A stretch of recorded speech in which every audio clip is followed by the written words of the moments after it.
இந்த ஒரு வீடியோ மட்டும் இல்லைங்க. என்னங்க மிஷின் எல்லாம் ரிப்பேரா இருக்கு. நான் காலையிலே ரேஷன் கடை திறக்கிறதுக்கு முன்னாடி வந்துட்டேன். ஏன் இன்னும் கடை திறக்கலன்னு கேட்டா எப்படியெல்லாம் சாக்கு சொல்றாங்கன்னு இன்னொரு வீடியோ பார்த்துட்டு வாங்க. அடுத்து யார்கிட்ட பேசணும்? இப்ப நாங்க பேசிக்கிட்டே இருந்தா எங்களுக்கு புரியலங்க.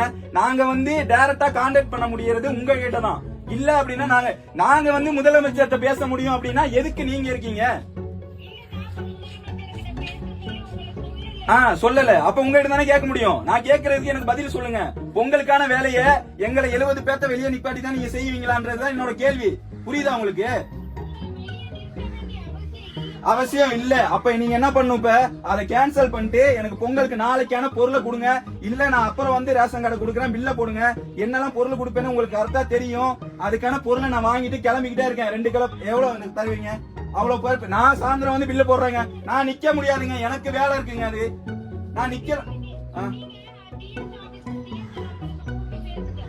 யார் நம்பருக்கு நம்பர் சொல்லுங்க. ஏங்க அப்புறம் எதுக்குங்க நீங்க யார் எங்க இருக்கீங்க? ஃபர்ஸ்ட்